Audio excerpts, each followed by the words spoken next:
Buenos días, colchoneros.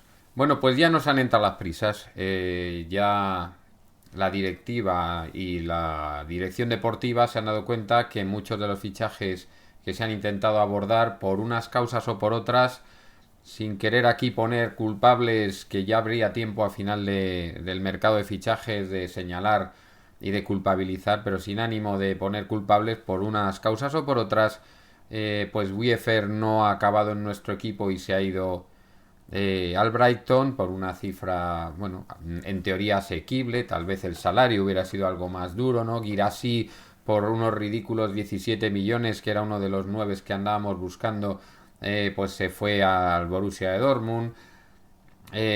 Rodrigo Gómez acabó en el Wolverhampton por también una cifra bastante asequible, que eran 15 millones. Jugadores que estaban en la lista y que estaban muy cerca de llegar al Atlético de Madrid, o por ejemplo esto de Dobi, que no se ha cerrado por ese movimiento final de sus representantes solicitando una cantidad de dinero inasumible para el Atlético de Madrid ni para ningún equipo que tenga un mínimo de dignidad a la hora de negociar con otra entidad y con otro jugador la incorporación del mismo, ¿no? Es decir, unas comisiones que están fuera de la ley y que están tan lejos de ser lo que se estipula, pues lógicamente en ese sentido habría que dar la razón al Atlético de Madrid y a los que llevaban esa negociación. Pero ante esta falta de incorporaciones, ante las dudas que está generando Mikel Merino, porque parece que tiene más interés en ir al Arsenal, un Arsenal que no ha presentado ninguna oferta, un Arsenal que no ha hecho ningún movimiento concreto a favor de este fichaje, pero él está esperando al Arsenal antes que al Atlético de Madrid. El Atlético de Madrid sería la opción B para él, cosa que yo, pues, bueno, como si fuese yo o si dependiera de mí y yo fuera un dirigente Atlético de Madrid, ya estaría barajando otras opciones. Y de hecho, de los nuevos nombres que irrumpen con fuerza, el más sorprendente, porque, bueno, se había llegado a mencionar, habían pasado de puntillas sobre este nombre, pero ahora coge bastante fuerza, sería el de Fofana, el jugador francés del Mónaco, jugador que tiene 23 partidos internacionales con la selección francesa y 3 goles, un centrocampista, un mediocentro defensivo que cuadra perfectamente en el perfil de 5 que andamos buscando, que de lo que hay en el mercado, de lo que hay accesible, pues es uno de los mejores jugadores que puedes encontrar, porque tú dices Gallagher, ¿es mejor Gallagher que Fofana? Pues hombre, más o menos ahí andamos. El valor de mercado de Gallagher está en 50 millones y el de Fofana está en 30, ¿no? Sería una operación mucho más asequible por un jugador que no es ni mucho mejor ni mucho peor, que es de unas características similares, tal vez técnicamente sea algo mejor Gallagher, pero en cuanto a poderío físico, en cuanto a velocidad, en cuanto a presencia y en cuanto a ser ese stopper que se coloca delante de nuestra defensa para que si llegan balones a la misma lleguen en peores condiciones, pues tal vez Fofana sea un jugador más adecuado, ¿no? Jugadores de calidad tenemos más adelante. Rodrigo Riquelme demostró el otro día que su posición buena es detrás del, perdón, delante del 5 y detrás del delantero, ¿no? No tanto en banda. También tendríamos a Griezmann por ahí, también tenemos a Coque, a De Paul, tenemos muchos jugadores, a un Lemar que está en pleno proceso de recuperación de la forma después de la grave lesión del año pasado, pues tendríamos ahí muchos jugadores y sin embargo no tenemos un 5 y el nombre de Fofana ha entrado con fuerza para discutir o para disputar esa posición de primer objetivo con un Gallagher que es demasiado caro y cuyo precio de momento no rebaja el Chelsea. Yo aquí, la parte Fofana, pues es una noticia con la que yo me he despertado hoy en mi teléfono móvil de parte de mi señor X, y en la parte de Gallagher es una pedrada mía. Es decir, si el Chelsea tiene gran interés en Samo Morodion y el Atlético de Madrid en un momento dado ha presentado o ha prestado interés o ha preguntado por Gallagher, yo entiendo que el Chelsea ahí se ha frotado las manos y ha visto una oportunidad de ligar el precio del uno al precio del otro, o más o menos que estas operaciones vayan de la mano, si es que el Atlético de Madrid tiene tanto interés en Gallagher, ¿no? Pero el Atlético de Madrid al principio, o en principio, no querría vender a Samu, que eso, por eso voy a decir en principio, porque no es algo que esté absolutamente garantizado, por mucho que por activa y por pasiva tanto el Atlético de Madrid como los medios o comunicadores más cercanos hayan dicho que Samu Omorodion no se vende. Eso no está tan claro. Porque si nosotros queremos afrontar según qué operaciones, el hecho de que nos ofrecieran 50 o 55 millones o incluso 60 por Samu Omorodion haría muy mucho plantearse esa venta al club. Pues además sería una irresponsabilidad no planteárselo, dado que yo creo que a día de hoy todavía, aunque se atisbe un mayor valor y una progresión de este jugador, a día de hoy no vale ese dinero. Y de hecho a mí hay dos cosas respecto a Samu Morodion que me han dejado un poco frío este año, ¿no? Que es su pérdida de protagonismo en el Alavés según ha ido avanzando la temporada y su nulo protagonismo en una selección en la que olímpica, ¿no? Que está jugando los Juegos Olímpicos en la cual la titularidad sea de Abel Ruiz, un jugador que, bueno, que siendo un jugador que tiene su nombre y su futuro, no parece que debiera estar por delante de Samu Morodion en esa selección y sin embargo prácticamente acapara todos los minutos y Samu ha tenido de momento una participación residual, ¿no? Por eso son dos cosas que están viendo los que están con Samu Morodion que nosotros no estamos viendo y sin embargo dos cosas que me dejan un poco frío, ¿no? Esa pérdida de protagonismo en el Alavés y ese nulo protagonismo en la selección olímpica. A mí estas dos cosas me hacen entrar en según qué dudas, ¿no? Con este jugador que sin embargo, bueno, pues sigue teniendo cartel, sigue teniendo pretendientes importantes y sigue teniendo un valor de mercado relativamente alto para lo que hasta ahora ha demostrado. Es verdad que se atisba mucho más futuro que pasado, por la edad, por la situación contractual, etcétera. Pero también hay ciertas cosas, insisto, que a mí me dejan un poquito frío con Samu Morodion. Y por eso no podemos descartar que no sea moneda de cambio o que no sea una venta necesaria para ir a por según qué fichajes importantes que tiene todavía en la recámara el Atlético de Madrid sin aflorar en exceso, tipo Julián Álvarez o tipo Gyökeres, por decir dos nombres importantes y que serían cualquiera de estos dos un delantero de primer nivel para el Atlético de Madrid, pero que son mucho más caros que otros que se han tenido en lista o que otros que se manejan como el caso de Dovic prácticamente extinto o el caso de Sorloth, ¿no? Que son bastante más baratos pero también es verdad que son peores jugadores. O sea, al final la relación calidad-precio es la que es, ¿no? Bien, pues Fofana es este nombre que ha salido, que ha entrado con fuerza para esa posición de 5 teniendo en cuenta que es un jugador bastante más barato que Gallagher a día de hoy y que podría recalar por unos 30 millones de euros en el Atlético de Madrid, que es su valor de mercado según Transfer Market ahora frente a esos 50 de Gallagher, jugador que no es en semejante proporción ni de lejos mejor que Fofana, ¿no? No son jugadores exactamente iguales, pero sí que tienen un perfil parecido, un perfil defensivo, un perfil recuperador, un perfil luchador y un perfil distribuidor del balón que se ha recuperado, ¿no? Siendo más técnico tal vez Gallagher y siendo más físico tal vez Fofana francés, 1,85, un jugador bastante físico y un jugador, pues bueno, que podríamos asimilarlo a una especie de versión B de lo que es en Colo Kanté, por ejemplo, ¿no? No es un jugador tan brillante, pero es de ese perfil. Lógicamente no es tan bueno como lo ha sido o como todavía es en Colo Kanté. Luego aparecen otros nombres para la delantera, como el que hemos mencionado de Sorloth, que parecía aparcado, pero que vuelve a salir como opción ante la caída del fichaje de Dovic.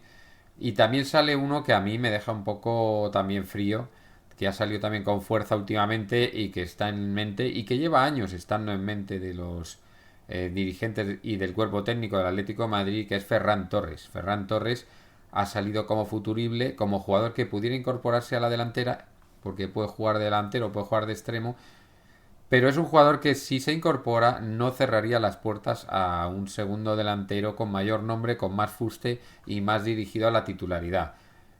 Este segundo nombre, que también ha aparecido en mi teléfono móvil a primera hora de la mañana, pues a mí me gusta bastante menos que Fofana, que sí que podría dar un rendimiento a corto plazo y sí que podría ser un jugador interesante para el puesto de 5. Pero yo para la delantera, honestamente, para traer a Ferran Torres, me quedo con lo que tenemos. Me quedo con lo que tenemos, me quedo con Correa, me quedo con Griezmann, me quedo con Samu Morodion, incluso me quedo con cualquier canterano que pueda disputar algunos minutos y que pueda progresar en el primer equipo, ¿no? A mí no me... Bueno, es cuestión de gustos, ¿eh? Es un jugador que no es tan malo como parece, pero tampoco me parece que esté ahora mismo al nivel de hacer olvidar ni a Morata ni a Memphis Depay ni de lejos, ni de lejos. Pero bueno, el nombre ha salido y yo os lo cuento.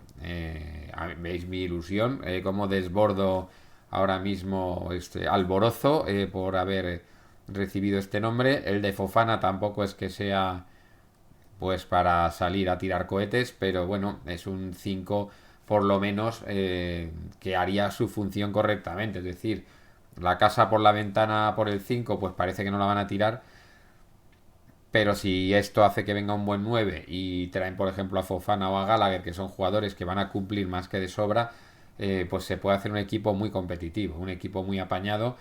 Insisto, si se cierra lo de Hanco, que a mí me parece un fichajazo, junto con lo de Lenormand, que es otro fichajazo, y si se trae un 9 de garantías, pues con esto y un buen 5 o un 5 que cumpla, tenemos equipo, pero hay que hacer estas incorporaciones con diligencia, con prontitud, porque no nos vale empezar la temporada sin que 3 o 4 fichajes hayan tenido la posibilidad de aclimatarse al equipo, ¿no?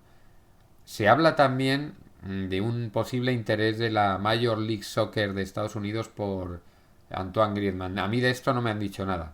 Son rumores, son cosas que saca la prensa, pero que a mí, de momento, respecto a esto, no me ha llegado ninguna información ni al Atlético de Madrid respecto a un interés de la MLS por Antoine Griezmann. O sea que de momento vamos a estar tranquilos con este tema porque no, de momento no hay nada. Son filtraciones de la prensa que ya os digo que en muchos casos son interesadas. Es verdad que Antoine Griezmann quería revisar su contrato y es verdad que el club no lo va a hacer y ahí puede haber un punto de fricción, pero de momento, insisto, de la boca del jugador no ha salido ninguna queja porque no se le revise el salario y yo creo que con la edad que tiene muy difícil que le vayan a revisar el salario al alza en los años que le quedan. Pero bueno, de momento a ver qué rendimiento tiene este año y en base a esto, oye, pues al final todo es hablar las cosas y llegar a un acuerdo. Y si no, pues ahí está la Major League Soccer para la retirada de oro del jugador. Pero insisto, de momento ni el jugador ha abierto la boca, ni al club le ha llegado ninguna propuesta, ni ninguna noticia y son todo filtraciones interesadas, ¿no? También estamos pendientes, insisto, del tema Joao Félix, que de momento ha entrado en un impasse. A ver si pueda ser que salga, porque también es una de las vertebraciones que necesita el club para poder realizar fichajes fuertes. Que alguien deposite una cantidad importante de dinero por Joao Félix, jugador que no está completamente amortizado, ¿no? Que faltarían por amortizar más de 50 millones, que es una barbaridad, ¿no? Dando pie a esto, un compañero nos preguntaba en el foro, en la última, no, en la anterior publicación, nos decía si podíamos aclarar o si podía hablar de este tema de las amortizaciones y del límite financiero, ¿no? Del fair play financiero. Bien, el fair play financiero es una teoría que se lleva a la práctica solo con algunos equipos, es decir, con todos los que van de Real Madrid, Barcelona para abajo, Atlético de Madrid, Sevilla, Valencia, Real Sociedad, Athletic Club de Bilbao y ya todos los demás, ¿no? Villarreal, Betis, bla, bla, bla. Con todos los demás se lleva a rajatabla y es que nosotros respecto a nuestros ingresos solo podemos tener un porcentaje de gastos en salarios. Punto. ¿Vale? Esto es. Todos estos equipos respecto a los ingresos declarados, que además hay una pequeña diferencia, es que prácticamente el resto de equipos somos todos Sociedad Anónima Deportiva y Real Madrid y Barcelona no, son clubes propiedades de los socios. ¿Qué quiere decir esto? Que la contabilidad de estos clubes no es exactamente la misma que las de sociedades anónimas deportivas que se rigen por el Plan General de Contabilidad, que es la ley en este sentido en España, ¿no? No, estos pues pueden realizar contabilidad por flujos de caja y decir que bueno, que todo lo que entra, aunque sean préstamos, son ingresos y todo lo que sale, aunque sean en otros conceptos, son gastos o retirar algunos gastos o ocultar algunos gastos, como ya se ha denunciado respecto, por ejemplo, al Real Madrid y la devolución de las inversiones financieras que hacen terceros en su estadio y en sus activos, ¿no? Bien, pues el Atlético de Madrid puede gastar un porcentaje de sus ingresos en salarios. ¿Por qué, por ejemplo, al Fútbol Club Barcelona este año le rebajan el límite salarial? Pues porque se ha demostrado que de los ingresos que había dicho que tenía, una de esas palancas no había entrado el dinero y ese dinero ahora se rebaja de su límite salarial. Que el Barcelona ya está trabajando en nuevas palancas para que le reintegren desde la liga esa cantidad y pueda fichar a quien le dé la gana, ¿no?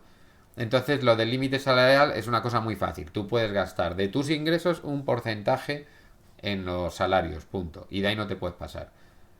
Y luego están las amortizaciones. Cuando tú fichas a un jugador, vamos a poner un ejemplo muy fácil, fichas a un jugador por 5 millones y le haces un contrato por 5 años. Pues tú, aunque hoy tu tesorería se vea mermada en 5 millones porque decías pagarlo al contado hoy mismo para que se realice el fichaje o porque es una cláusula de rescisión, hoy gastas 5 millones, pero contablemente te permiten, como el jugador se considera un activo del club, te permiten realizar lo que se llama contablemente una amortización. Es decir, si el jugador ha costado 5 millones y se le ha fichado por 5 años, se puede distribuir a lo largo de estos 5 años el gasto y tú contabilizar como gasto 1 millón por año.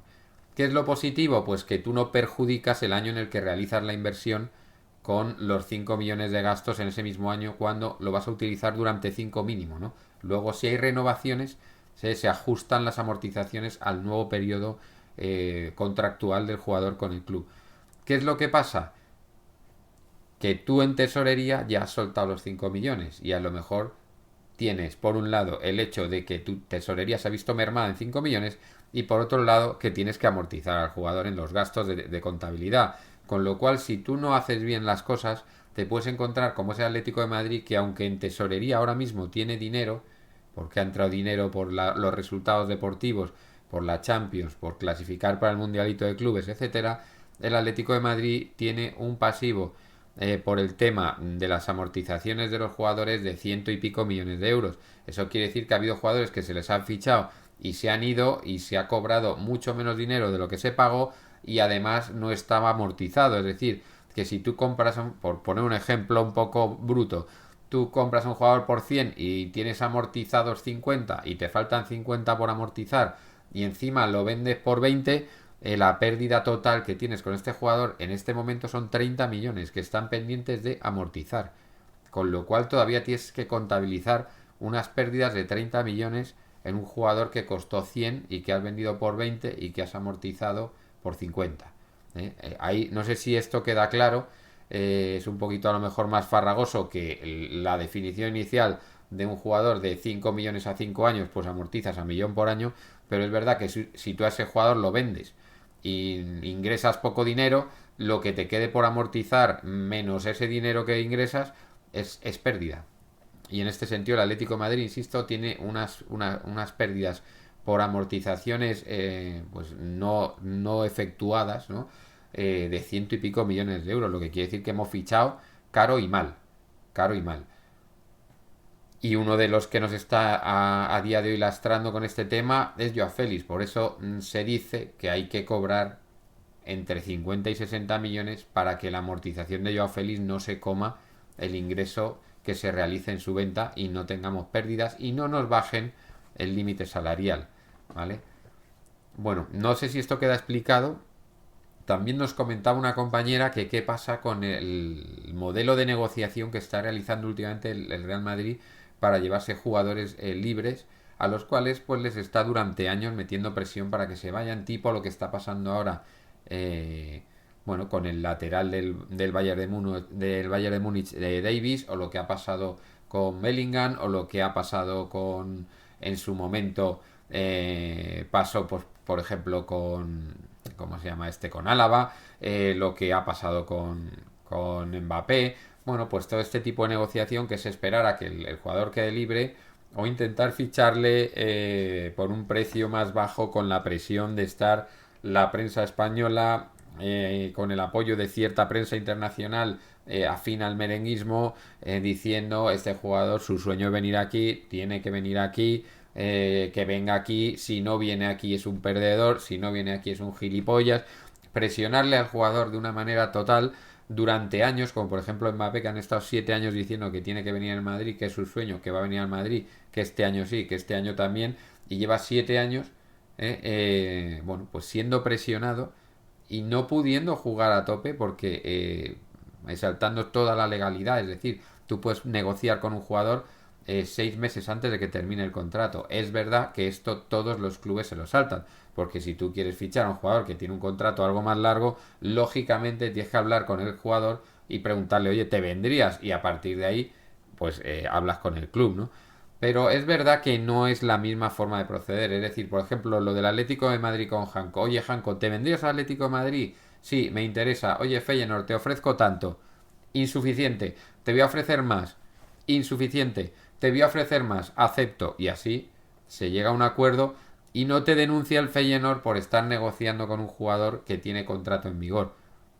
Y así se realizaría un fichaje de un jugador con contrato en vigor, hablando con el jugador y rápidamente poniéndolo en conocimiento del club y haciendo una oferta para que no estés tú años metiéndole bulla al jugador, el jugador metiéndole bulla al club, el club sintiéndose perjudicado porque el jugador está pensando en irse en vez de en jugar.